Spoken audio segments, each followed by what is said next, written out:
South Africa's local elections are on the horizon. These are the 5 key questions that you should be thinking about after the election is done.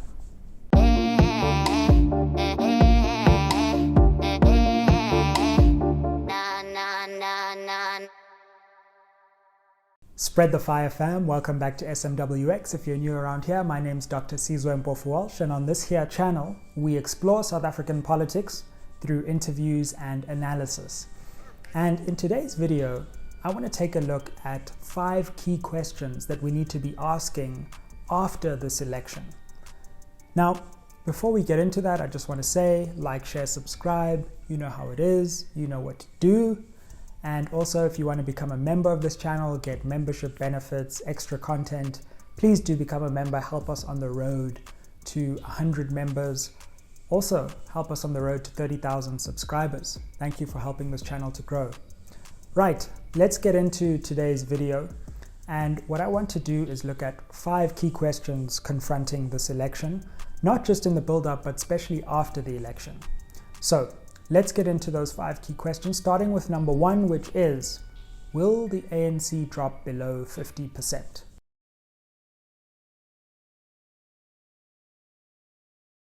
So, it has never happened in democratic South Africa before. But in this election, it's possible. I'm not sure whether probable. We can look at some of the numbers which are scant, especially because of COVID right now.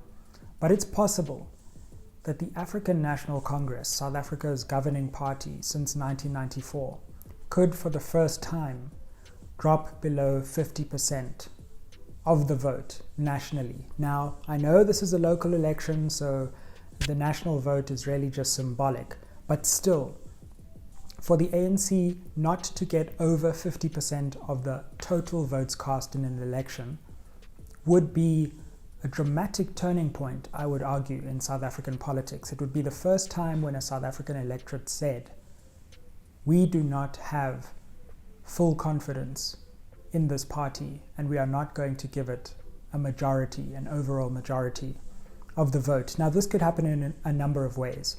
Remember, in local government elections, you vote directly for ward councillors, but also for a proportional representation vote within your council or district municipality. So could the ANC fall below 50% of the ward vote? Could it fall below 50% of the total PR vote in the country? When you combine all the ballots, could the ANC fall below 50%? This is really fascinating stuff that we need to keep an eye on, but I think this could signal the paracme of ANC rule. What is a paracme? A paracme is the turning point in a curve or a peak where it stops going up and starts going down. And for the ANC to tip over 50%, that could be the point of no return, really, for the party. Of course, it could cling on to that 50%. Remember, in the 2019 election, it managed to punch at 57% of the overall vote. But in 2016, when we looked at the overall vote, the ANC was more like at 53%. So for me, this is going to be a fascinating question, and I'm going to be looking at that overall vote just for symbolic purposes to see whether for the first time the African National Congress comes below 50%.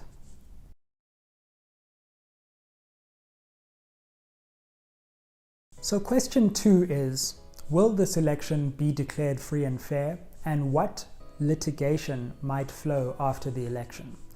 Remember, this election is unique to the extent that the Constitutional Court ultimately had to pretty much decide when the election would happen. I know the IEC ultimately decided the date and it was promulgated eventually by the government, but the IEC really relied on a Constitutional Court judgment which said in the build-up to this election, you have to hold this election by the deadline, and you can't hold it later in the year, as the Moseneke Commission proposed just a few months ago. So the question is that after the election, could we see litigation around the freeness and fairness of this election? Or will parties, as they have typically and traditionally done in South Africa, accept the results? Now, the way things seem, because South Africa is at a good place in terms of its battle against COVID-19, we're at a trough in cases and deaths.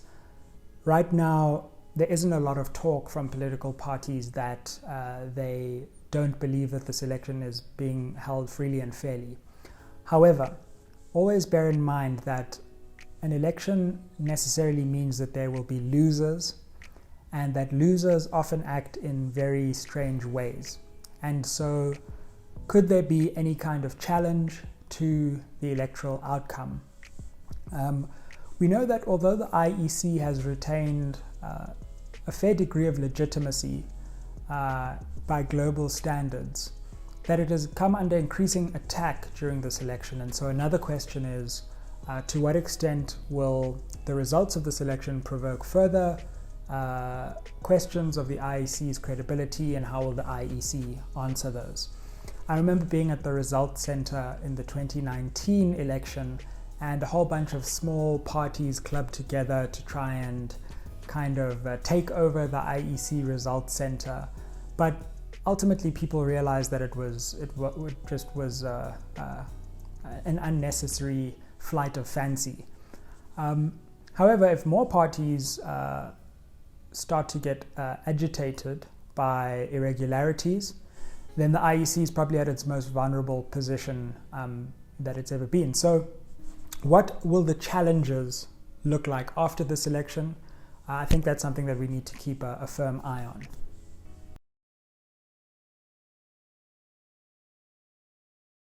Right, question number 3 is, what will the coalition dynamics look like in this election? I think one thing is fairly certain: in at least one major city, but probably in a raft of major cities, we won't see one party prevailing and being able to create a government on its own, or at least a local administration on its own. And as we saw in 2016, this will provoke a series of cooperation agreements or coalition agreements. Now, one thing is very important to bear in mind. In 2016, the EFF didn't want to go into formal coalitions. In other words, didn't want to be part of the executive structures of municipalities. It didn't want to have MECs, etc., and set policy for the municipalities, but it gave certain parties its votes to form their own administrations.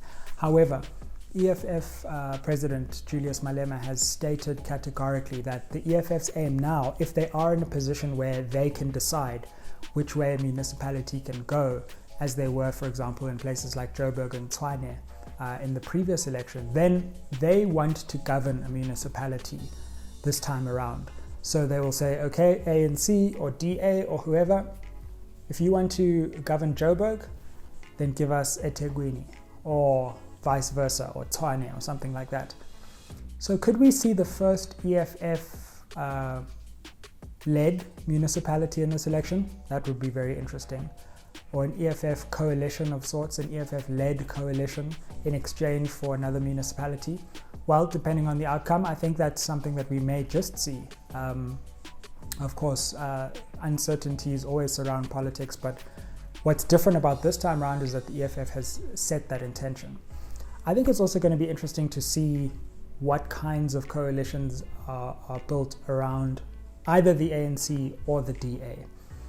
Which kind of partners is the ANC going to try and bring in? The weaker the ANC is, the more partners it will have to try and attract, and the same for any other party in a municipality. So the coalition arrangements are going to, believe me, dominate the news cycle immediately as the dust settles on the actual results, because suddenly there's going to be a period of horse trading, and it's going to be particularly interesting to see how all of that pans out. The ANC will be very keen, desperate to hold on to as many major cities as it can, and other parties will be keen to dislodge the ANC from power. So focusing on the coalition dynamics, I think, is something that we need to be thinking about even before the election gets going.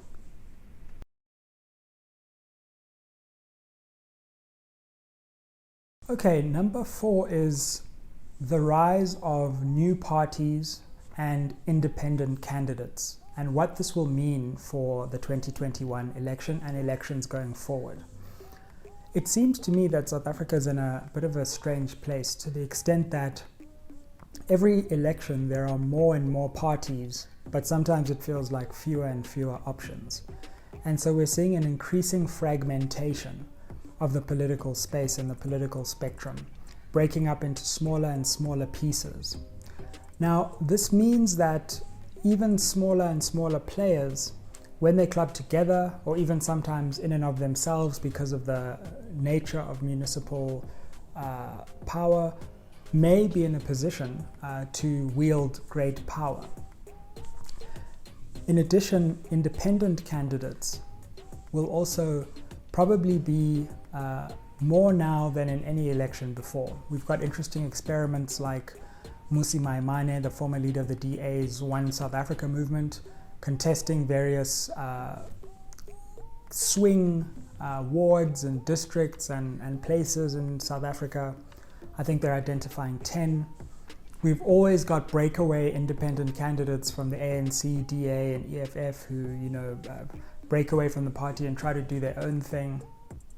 So, how much more fragmented will South Africa's political space become, and what will new parties like the Patriotic Alliance be demanding in places like Joburg, Nelson Mandela Bay, and Action SA in Johannesburg? So, the political space is evolving. It's evolving towards greater fragmentation, greater dispersal of power, and in that process, you have the smaller players potentially being in positions of veto status, despite their relative smaller size. So, I think that's going to be one thing to cast a very careful eye over after this election.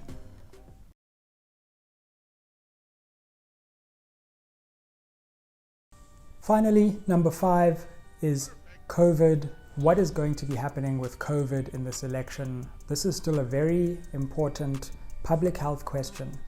And although South Africa has in many ways got lucky that our vaccination efforts and a combination of just the natural end of the third wave have meant that this election is happening almost at the perfect time, where cases and deaths are down, there's no doubt that this election, all the campaigns surrounding it, the big national effort to get people to vote, and voting day itself will probably result in some increase in COVID-19 cases.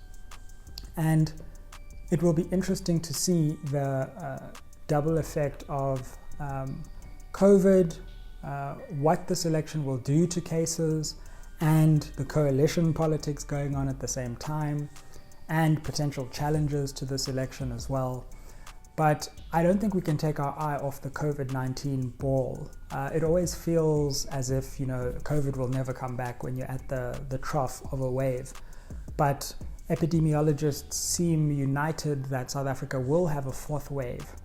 And when we are entering that fourth wave in the wake of this election, what will the wisdom of holding this election early look like?